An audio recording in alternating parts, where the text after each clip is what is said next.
capítulo que vamos a ver, Josué 7. Así que enviaron a unos 3,000 guerreros, pero fueron completamente derrotados. Israel ha venido de victoria en victoria, viendo cosas extraordinarias. Cayeron todos esos muros y ellos cruzaron el Jordán, pero de repente ahora son humillados en un fracaso. ¡Wow! ¿Cómo reaccionó Josué? ¿Cómo manejaron la causa del fracaso? Este es uno de los capítulos más oscuros y difíciles, tristes de toda la Biblia. Pero vamos a ver, es la palabra de Dios y Dios quiere que lo veamos y lo leamos y traigamos enseñanza al corazón. Vamos a orar. Padre nuestro, gracias por esta palabra que está escrita aquí. Nosotros no tenemos la capacidad para entenderla, aplicarla al corazón, pero tú sí. Entonces te suplicamos, oh Dios, tu ayuda en este momento. Te rogamos tu provisión. Te rogamos que vengas y nos enseñes cómo debemos responder cuando vienen tiempos difíciles o cuando realmente hemos fracasado. Oh Señor, muchas veces vamos a caer, muchas veces. Y de hecho hemos cometido errores en el pasado que nos duelen, nos avergüenzan. Pero ayúdanos, Señor, a poder aprender de esta lección. Te lo pedimos por Jesucristo. Amén. En el libro de Josué, nosotros encontramos una historia verídica. Esto no es simplemente una película de ciencia ficción o creada por la mente humana. No, Josué, aunque es un libro que también tiene profecía, pero es un libro que nos habla de la historia de Israel y nos cuenta datos que usted va y ve. O sea, las ruinas de Jericó existen. Y hay cosas aquí que son impactantes de cómo Dios obra. Dios es el mismo. Josué, que también significa Jesús, el nombre, es un hombre que es referido en la Biblia como uno que nació, que creció, se desarrolló y murió en el Nuevo Testamento. O sea, las cosas que leemos aquí están conectadas a familias como nosotros. Ahora, Dios, entiendan bien, en un tiempo habló de una manera, dice Hebreos en el Nuevo Testamento, el libro de Hebreos. Y el hecho de que Dios actuara de una manera en un momento no significa que Dios ha cambiado, pero la forma de Él tratar las cosas ha querido hacerlas diferentes. Por eso hallamos en el Antiguo Testamento matanzas, como vimos la semana pasada. Encontramos juicios, como vamos a ver hoy. Pero ya en el Nuevo Testamento no encontramos esto, porque la revelación de Dios, oiga bien, es progresiva. En el Antiguo Testamento ellos miraban al Mesías que habría de venir y nosotros, ya que el Mesías vino, miramos al Mesías que vino. Ellos ejercían la fe en el que vendría y nosotros ejercemos la fe en el que vino. Entonces Dios nos ha hablado finalmente por el Hijo.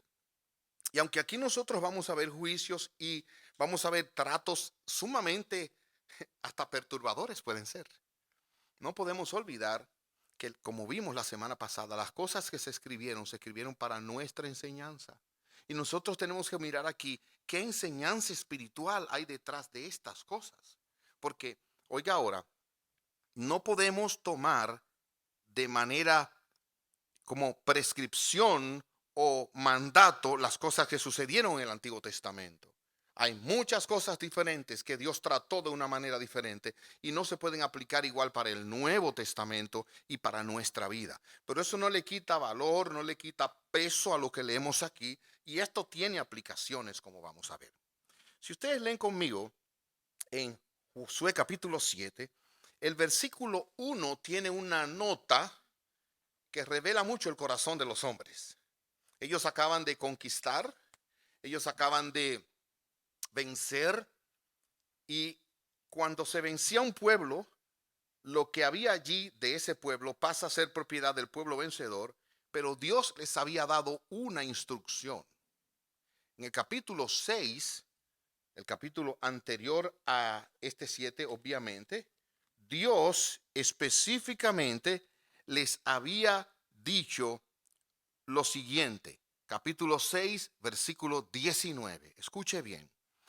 Todo lo que esté hecho de plata, de oro, bronce, hierro, pertenece al Señor y por eso es sagrado. Así que colóquenlo en el tesoro del Señor. Cuando ellos fueran allá, iban a encontrar muchas cosas de oro, plata, y dice Dios, eso es para mí. Tómenlo y llévenlo al tesoro. Eso es mío, dice Dios, el Dios que les ha dado todo. Dice, eso es mío, tráiganme. Ahora leemos capítulo 7, versículo 1. Sin embargo, Israel desobedeció las instrucciones sobre lo que debía ser apartado para el Señor. Un hombre llamado Acán había robado algunas de esas cosas consagradas. Así que el Señor estaba muy enojado con los israelitas. Acán era hijo de Carmi, un descendiente de Simri, hijo de Sera de la tribu de Judá. Lo primero que llama la atención aquí es que quien cometió el pecado fue un hombre llamado Acán. Él fue que robó. Pero cuando Dios va a señalarlo, oigan cómo él habla en plural. Israel desobedeció las instrucciones sobre lo que debía ser apartado para el Señor. O sea, este hombre fue el que robó, pero el pueblo entero sufrió las consecuencias de lo que él hizo. El pueblo entero. Y ahí inmediatamente nosotros estamos viendo algo que debe llamar nuestra atención. Si fue él solo, ¿por qué el pueblo entero? Yo espero responderlo más adelante con la ayuda de Dios. ¿Y qué relación tiene eso con la familia? Yo le pregunto, ¿qué tanta relación puede tener el pecado de un papá con la vida de los hijos que no tuvieron nada que ver con eso? Eso lo vamos a ver, si el Señor lo permite en un momento. Ahora, yo quisiera que ustedes me concedieran, siempre para la memoria, me gusta tomar como la misma letra para los 3 encabezados. Aquí hay una derrota. En segundo lugar, aquí hay un descubrimiento, cómo descubrieron la causa de la derrota. Y finalmente nosotros tenemos una desgracia. Vamos a ver en primer lugar la derrota. Versículo 4 dice así. Así que enviaron a unos 3,000 guerreros, pero fueron completamente derrotados. Los hombres de Ai persiguieron a los israelitas desde la puerta de la ciudad hasta las canteras y mataron como a 36 que iban de retirada por la ladera. Los israelitas quedaron paralizados de miedo ante esto y su valentía se desvaneció. Déjeme explicarle aquí algo de la conducta humana. Nosotros puede que todo nos esté yendo bien, y hay una cosita que pasa mal y inmediatamente uno dice, óyeme, qué mal me está yendo. La vida sí es dura. ¿Por qué a mí? Óyeme, pero es que son muchas cosas buenas, pero te ha llegado esto. Bueno, Israel en este momento venía caminando bien, venía avanzando bien, habían visto cosas milagrosas, pero de repente son derrotados porque resulta que Josué usó la estrategia que Dios había dicho antes. Él mandó espías y esos espías vieron, miren, Jericó está en el valle, pero Ai estaba en una posición más alta y era un grupo más pequeño. Ellos habían cruzado el Jordán en seco, habían vencido en Jericó, una ciudad amurallada imposible. Ahora este era un grupo pequeño y los espías le dijeron, mira, con 6,000 hombres tú tienes. Ahí no hay que hacer mucho esfuerzo. Y resulta que fueron humillados y tuvieron que salir huyendo de ahí. Fueron derrotados. Nosotros no sabemos muchos detalles sobre esto, pero aquí hay algo interesante. Algunos dicen Josué utilizó la estrategia que debió usar o que había usado antes, pero Josué aquí no oró. Cuando él iba a conquistar Jericó, él sí oró. Y puede ser que por eso él haya fracasado. Pero realmente esa no es la causa por la que él fracasa. Quizás si él hubiera orado, Dios le dice, ten cuidado, hay un problema. Pero la causa por la que él fracasa es que había pecado ahí adentro, como acabamos de leer. O sea, ellos fracasaron porque habían desobedecido a Dios en una sola persona, pero eso afectó a todo el mundo. Hay un fracaso, mueren 36 hombres y no son muchos comparados con miles que morían, pero son significativos. Uno solo que muere en la familia se siente para siempre. De manera que 36 muertos fue una gran derrota para ellos, alguien que venía venciendo.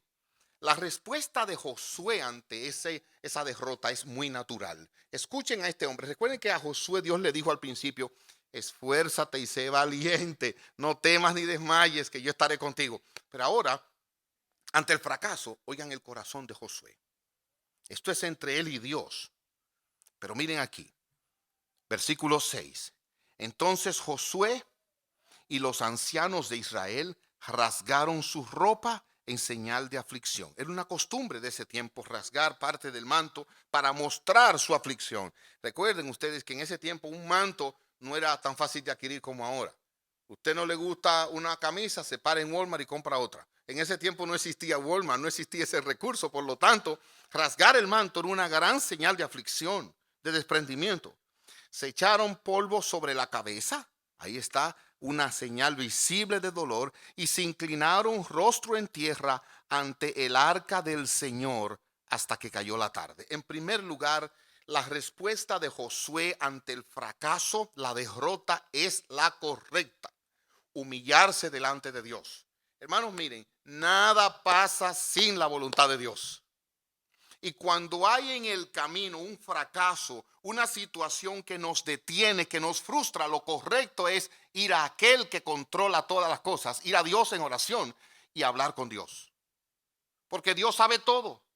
Mire, no importa que sea el vecino, no importa que sea un primo, no importa que sea el jefe, no importa quién nos detenga o nos frustre, lo correcto es ir a Dios en oración y esperar en Él. Dice aquí la palabra de Dios que se inclinaron rostro en tierra ante el arca del Señor hasta que cayó la tarde. En otras palabras, hubo silencio delante de Dios. Hubo un fracaso, hubo algo contrario a lo que pensábamos, una humillación y se postraron delante de Dios. Hermanos, ese es el primer lugar donde debemos ir. Cuando las cosas no andan bien, hay que ir primero a hablar con Dios. Hay que ir primero a postrarse delante de Dios. Hay que orar y buscar a Dios. Ahora él entonces ora, versículo siguiente, y dice: oh Señor soberano, ¿por qué nos hiciste cruzar el río Jordán si vas a dejar que los amorreos nos maten? Dios le había prometido que le daría todo eso. Sin embargo, esta es una buena confesión de cómo funciona nuestro corazón. Hay una pérdida de esta naturaleza, todavía tiene un ejército, pero ya él dice: nos van a matar. Señores, esa es la mente nuestra. Cuando viene algo contrario a nosotros, no tendemos a pensar lo mejor, sino lo peor. Y hay personas que se lo dicen a uno. Usted se ha dado cuenta cuando hay un diagnóstico médico y usted se lo comparte a alguien. ¿Qué le pasó? Oh, sentía un dolor por aquí. Dice: pues te cuento que a mi vecina le sentía también un dolor así. Tenía una bolita, sí, una bolita. Pues mira, a la semana murió. O sea, esa es la tendencia del corazón de nosotros, a dar malas noticias y coger un diagnóstico y torcerlo inmediatamente. Desgraciadamente.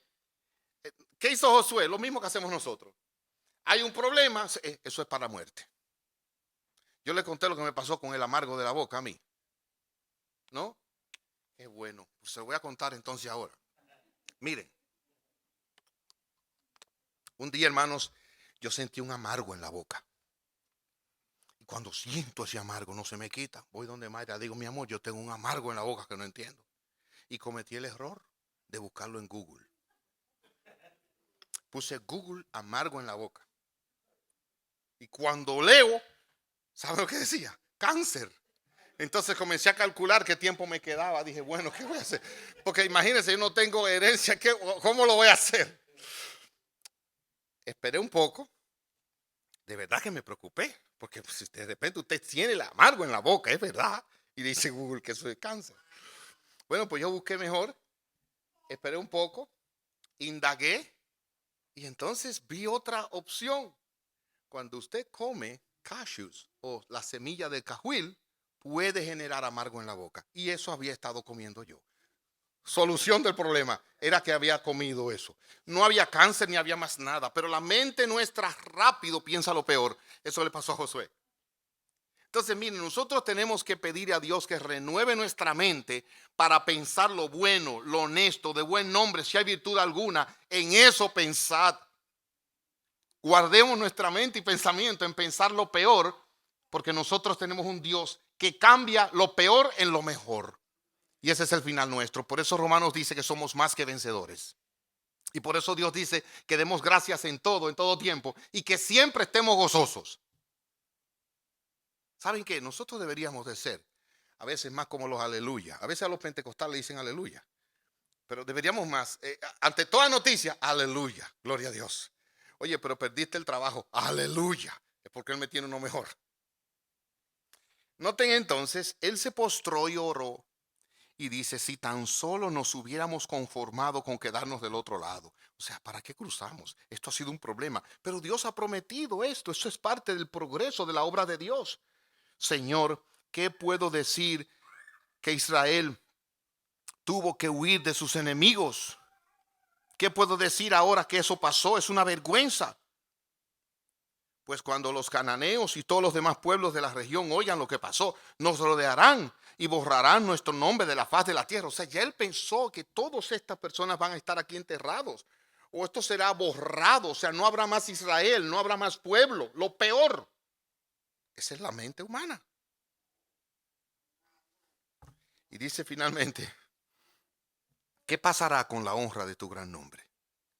Y la respuesta de Dios no puede ser menos contundente. Oiga lo que Dios le dijo. Versículo 10. Pero el Señor le dijo, levántate, ¿por qué estás ahí con tu rostro en tierra? En otras palabras, ¿qué tú haces orando? ¿Por qué estás orando? En otras palabras, óigame bien, ¿es correcto orar? Claro que sí, debemos orar, sí, pero no podemos solamente orar, hay que actuar. Ok, yo oro pidiéndole a Dios, perdí el empleo. Señor, ¿por qué me ha pasado? Ayúdame, sosténme, dame gracia. Pero de seguido, óigame, yo hago así, me levanto y comienzo a buscar y aplicar en empleo. Usted no puede echarse la vida en eso. Y hay desgraciadamente personas así, que se ponen un luto para toda la vida. Perdóneme, si alguien usa luto aquí, no me culpen. Perdóneme, yo no lo sabía que usted tenía luto. Pero hay personas que se visten de luto para siempre. Para siempre. Y hay momentos de luto, hay momentos de dolor, pero también hay momentos de gozarse y esperar en Dios. Acuérdese de eso. Cuídese, cuide su corazón para que aunque haya tristeza, siempre hay gozo y esperanza en Dios y hay motivos para estar gozosos. Aquí Dios le dice, ¿por qué estás ahí con tu rostro en tierra? Levántate. Y ahora entonces viene el descubrimiento. Él no sabía lo que estaba pasando. Y eso es lo segundo que vamos a ver, el descubrimiento. Dice aquí, Israel ha pecado, le dijo Dios. Israel, miren, otra vez en plural, has roto mi pacto. Robaron de lo que les ordené que apartaran para mí. Y no solo robaron, sino que además mintieron y escondieron los objetos robados entre sus pertenencias. O sea, miren hermanos, esto no fue cualquier cosa, fue un pecado progresivo. Robaron, mintieron, lo escondieron. Por esa razón, los israelitas huyeron derrotados de sus enemigos. Dios le dijo por qué, porque pecaron. Ahora Israel mismo será apartado para destrucción. En otras palabras, si siguen por ese camino serán destruidos.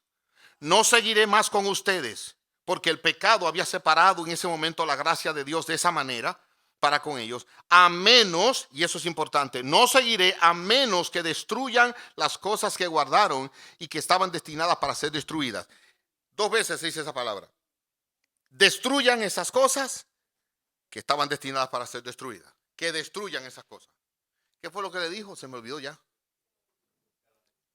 Que la destruyan. Destruir aquello que había causado la derrota. Guárdese en su mente. Destruir lo que había causado la derrota. Destruirlo, deshacerlo, no preservarlo, no alimentarlo. Hay que destruirlo. Esa fue la orden de Dios.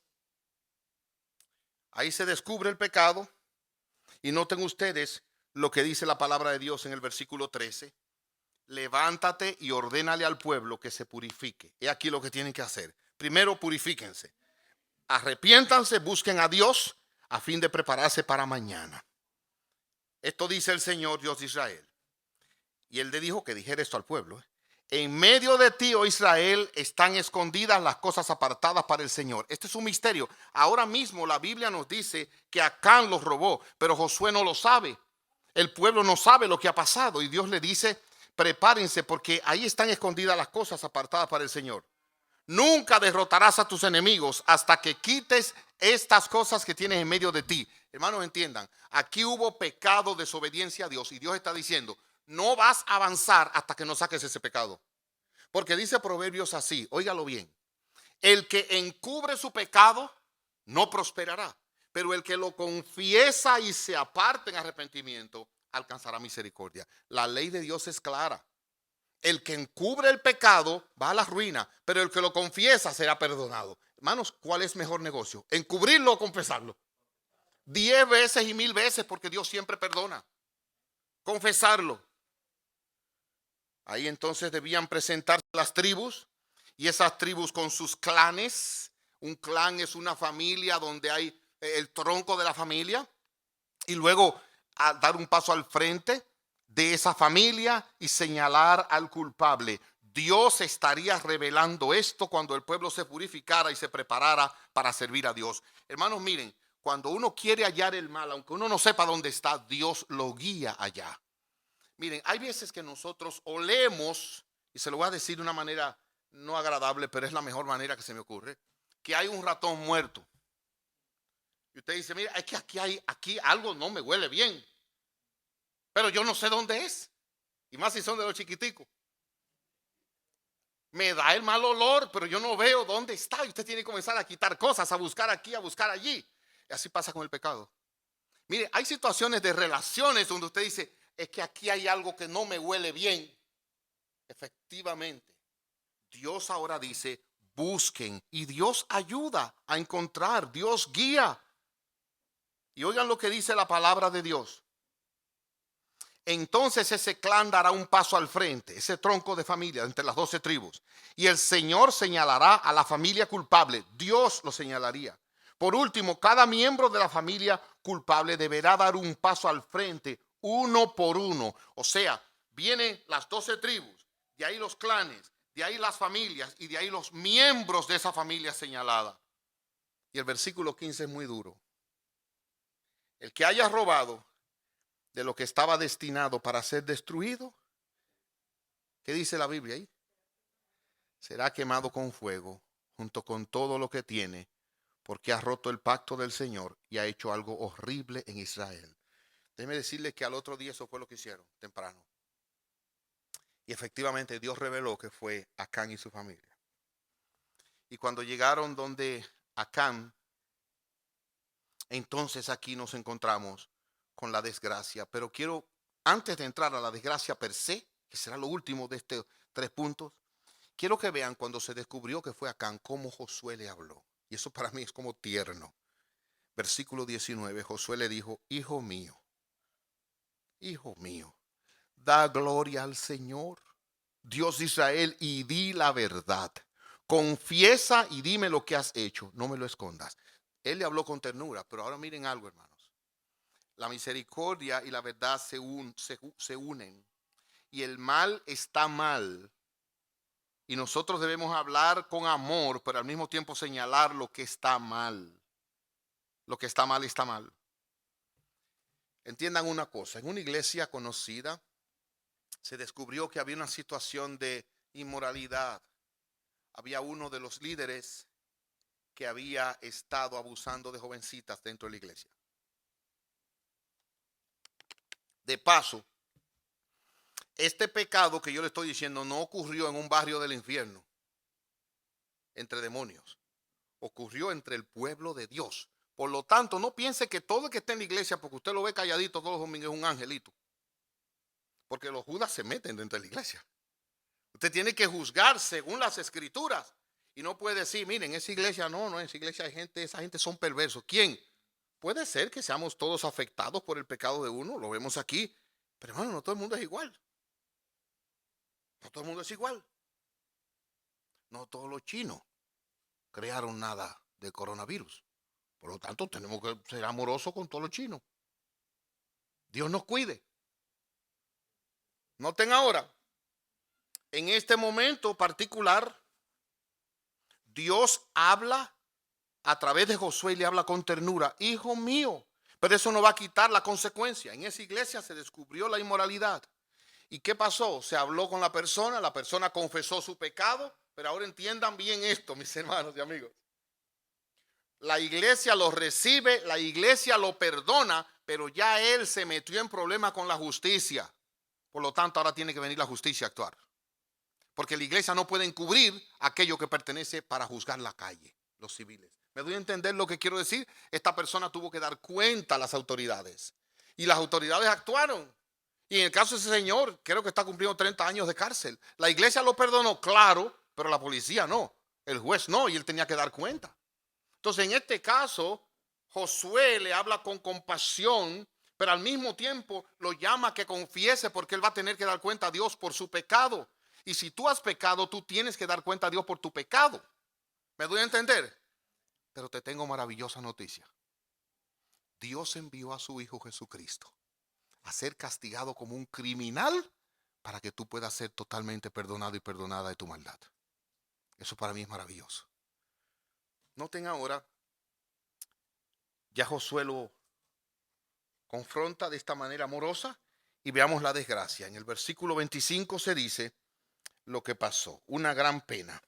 Dice el versículo 34, después Josué y todos los israelitas tomaron a Acán junto con la plata, el manto, la barra de oro, y también tomaron a sus hijos e hijas, su ganado, sus asnos, sus ovejas, sus cabras, su carpa y todo lo que él tenía. Escuchen otra vez.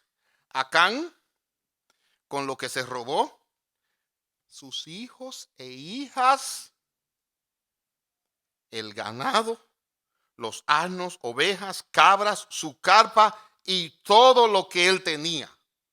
La cosa es que lo borraron por completo. Por completo. Y dice aquí que Josué le dijo, ¿por qué nos has traído esta desgracia? Ahora el Señor te traerá desgracia a ti.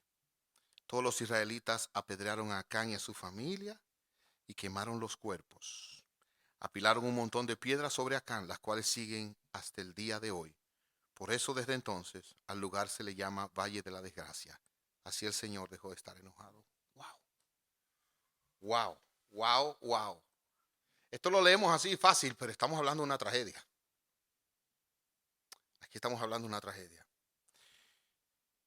No voy a ampliar mucho sobre esto, ahí está claro, solamente permítame pasar a lo siguiente. Pero algo quiero decir. La palabra de Dios es clara. Él advirtió en el capítulo anterior, el que haga eso va a sufrir las consecuencias y va a ser borrado. Lo hicieron. Además de eso, la palabra de Dios nos dice que nosotros debemos entender que el pecado tiene consecuencias. Entiéndame lo que quiero decir y lo digo con amor, con cuidado. Una joven fuera del matrimonio tiene relaciones íntimas con un hombre. Ella sale embarazada. Viene pidiendo perdón. Respóndanme, hermanos, ¿debemos perdonarla sí o no? No lo oí bien. ¿Cómo? Sí. Correcto, pero a los 9 meses nace el bebé. Y ella va a tener que pasarse el resto de su vida lidiando con esa situación. El pecado tiene consecuencias. Y los padres que tenían ciertos planes, ahora de repente va a tener que estar criando un nieto que no pensaban que iba a venir de esa manera. O sea, el pecado tiene consecuencias. El pecado tiene ramificaciones. Ahora usted dirá, pero pastor, lo que yo no entiendo es por qué si fue Acán, la familia también pagó. Hay varias cosas. En primer lugar, como eso estaba debajo de la tienda, algunos entienden, y yo me uno a ellos, que la familia sabía lo que el papá había hecho. No se atrevían a decir nada, bueno, y eso es otro problema, pero sabían, podían ser cómplices. Nadie salió, nadie delató. Ahora, quiero aclarar algo aquí. Este es un caso muy particular, con una enseñanza muy poderosa de cómo tratar el fracaso, y eso vamos a hablar en un momentito. Pero quiero dar un par de notas. Algunas personas dicen, no, hay un pecado generacional en esta familia, y nosotros no vamos a salir de esto. Esto vino de mi abuelo. El abuelo hizo esto y todos seguiremos pagando en esta vida mientras haya uno de ese apellido. No es verdad eso. No hay tal cosa como un pecado que ha hecho el padre y eso se lo llevan los hijos. No. Oiga lo que dice Ezequiel 18:20. El alma que pecare morirá. Y escuche la palabra de Dios. El hijo no llevará el pecado del padre, ni el padre llevará el pecado del hijo. Mi papá tiene que dar cuenta de sus pecados y lo dio. Pero yo no voy a pagar por los pecados de él. Ahora bien, ¿qué pasa? ¿El pecado de él puede afectarme a mí? Claro que sí. Conocí la historia de un hombre hace muchos años en nuestra familia, muchos años atrás. Este hombre era un hombre bueno, trabajador, pero nada más tenía dos problemas: mujeriego y gastaba el dinero. Nada más. ¿Qué le parece? No era gran cosa, ¿eh? Como consecuencia de eso, ¿saben lo que pasó? Sus hijos pasaban hambre. porque él cobraba y salía de la oficina para la cantina. Hasta rima, de la oficina a la cantina. ¿Y cuál fue la consecuencia? Bueno, esos muchachos, los vecinos tenían que darle comida. Y esos muchachos sufrieron mucho. Y eso generó problemas hasta el día que se murió. Porque el día que se murió, en el hospital se juntaron 3 mujeres diferentes reclamando. O sea, el pecado de él afectó a la familia, pero ellos no eran culpables de ese pecado, y esa es la diferencia. Las consecuencias sí afectan, pero la culpa queda sobre el individuo. En este caso, desgraciadamente, Acán se llevó de encuentro toda su familia. ¿Okay? Ahora, yo tengo que entrar en unas palabras de aplicaciones para terminar. En primer lugar, esta historia nos enseña cuán dañino y perverso es el pecado de desobediencia y codicia. Cualquier pecado, pero en este caso desobedeció a Dios y trajo en su corazón un daño que afectó a toda su familia. El pecado en la historia de la humanidad, óigame, ha sido la causa de todos los males. Revise lo que sea y hallará pecado detrás del mal. No le quepa duda. El pecado a veces racionaliza y el hombre comienza a pensar que es mal atendido en su casa, y aparece una joven desamparada en necesidad de afecto que le promete atenderlo bien todos los días de su vida. Y en su casa le está pasando necesidad, pero esta muchacha, la pobre, es como aquel viejo, un hombre viejo que estoy yo visitando. Y cuando yo estoy visitando a ese hombre viejo, veo que hay una joven ahí. Digo, pero ven acá, ¿en qué lío que me he metido yo aquí? Óigame bien, era una querida, es decir, él tenía a su mujer y esto era otro negocio. Y cuando yo lo veo, digo, explíqueme esto. Me dice, me da pena esta muchacha, ya dejarla, porque el pecado engaña y hace que la gente racionalice y comience a decir lo que no es. Y el chismoso es chismoso, pero no es por chisme, sino es simplemente para orar, aún dentro de la iglesia. Y el codicioso dice, no, lo que yo quiero es dejarle algo malo a mi familia. Entonces trabaja todo el tiempo y no atiende ninguna familia. El pecado engaña. Pero es dañino. ¿Qué pudo haber pensado Acán? Óyeme, ya yo me he matado por este ejército, vengo luchando aquí. ¿Qué va a hacer este poquito de oro que yo encuentre aquí entre tanto que hay por ahí? Además, esta gente se murieron, nadie lo sabe. Óigame bien, dice la palabra de Dios que Dios todo lo ve y Él no puede ser burlado. Usted ha engañado a la humanidad, pero Dios no puede ser burlado. Dios ha visto el pecado en lo oculto. Para Él las tinieblas resplandecen como la luz. El pecado es dañino y perverso y Dios finalmente lo va a sacar. Tarde o temprano, Dios no puede ser burlado. Pero noten aquí algo importante. Israel venía prosperando, venía progresando y de repente cayeron en pecado. ¿Saben qué implica eso? Cuando a usted le vaya bien y le esté yendo muy bien, cuídese, porque la prosperidad a veces es engañosa. Se puede dormir en sus laureles. Se cuenta de un hombre que venía de la batalla, había ganado y le dijo al Señor, lo primero que me cruce aquí adelante lo dedico a ti. Su hija, una doncella que quería casarse. Y le dijo, jamás te vas a poder casar. Mire, cuando usted le esté yendo bien, tenga cuidado. Porque puede tener cualquier tipo de tentaciones.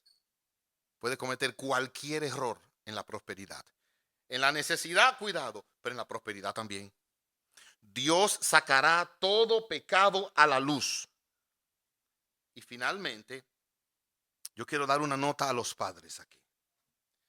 Aquellos que han cometido errores en el pasado, ¿cómo ustedes lo pueden hacer? ¿Qué podemos hacer? En primer lugar, ¿qué hizo Josué? Él se arrepintió delante de Dios y le pidió perdón. Él le pidió a Dios que lo perdonara y Dios perdona el pecado. Ahora usted dirá, pastor, pero ¿qué hago ahora? Porque ya dijo que después de pedir perdón en oración tengo que actuar efectivamente. Entonces, mira, comienza a dar pasos en obediencia a Dios. Vamos a ver la semana que viene cómo ellos restauraron y volvieron a hacer lo que tenían que hacer. Pero padres presentes, podemos restaurar las cosas. Quiero decirles una noticia. Mi papá, mi amado papá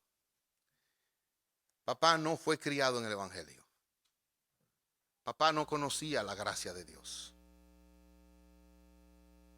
Y él verdaderamente nunca en mi formación me llamó y me dijo, mi hijo, ven, vamos a orar. Nunca me dijo, hijo mío, vamos a leer las escrituras. Nunca. Mi mamá me llevó a la iglesia y fue bueno eso, pero papá nunca. ¿Y saben que pasaron los años? Y papá seguía siendo un hombre sin Dios. Pero un día,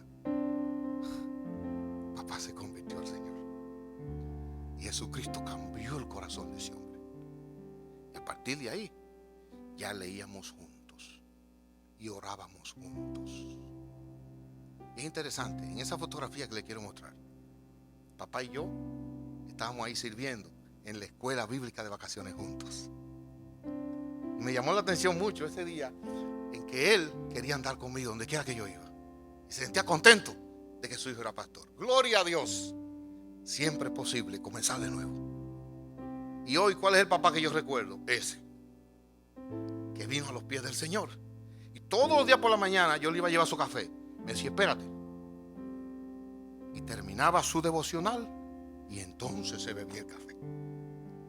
Padre, tú también puedes hacer lo mismo. Puedes comenzar de nuevo. Y ese es el Padre que tus hijos van a recordar. Hemos cometido errores, hemos fracasado, sí, siempre va a pasar. Pero volvamos a Cristo. Ordenemos nuestro camino y dejemos el aroma de Jesucristo. ¿Usted ha visto los perfumes que huelen cuando la persona pasa? Cuando nosotros morimos dejamos un perfume. Ojalá no sea un perfume de muerte, sino un perfume de vida. El perfume de que vivimos en Cristo. Nos arrepentimos y el Señor perdona nuestro pecado. ¿Hay errores en tu pasado y fracasos? Humíllate ahora delante de Dios. Ahí donde está, baja el rostro y Señor, perdóname. Señor, otra vez, hazme de nuevo. Señor, concédeme ahora volver a donde debía haber ido hace tiempo. Y concédeme a partir de ahora, con tu ayuda, hacer lo que tengo que hacer. Padre, yo te pido por cada uno de mis hermanos aquí, hermanas, rogándote que tú ahora toques corazones y tú permitas que el pecado sea arrancado. Que así como esto fue eliminado completamente, haya arrepentimiento delante de ti y lo que causó aquel tropiezo y fracaso sea sacado y no nos jactemos, sino que nos humillemos y pidamos perdón. Permite ahora, Señor, que este sea el día de salvación para muchos aquí. Un día de arrepentimiento, de comenzar de nuevo y decir, no vuelvo atrás, no vuelvo atrás, no vuelvo atrás. Y lo que está mal, está mal. Perdóname, oh Dios. Y quizás alguno tenga que ir donde la esposa y decirle, perdóname, perdóname, mi amor. O donde sus hijos y decir, perdóname, perdóname. Y comenzar de nuevo. Gracias, Señor, porque tenemos esta esperanza en Jesucristo. En su nombre oramos.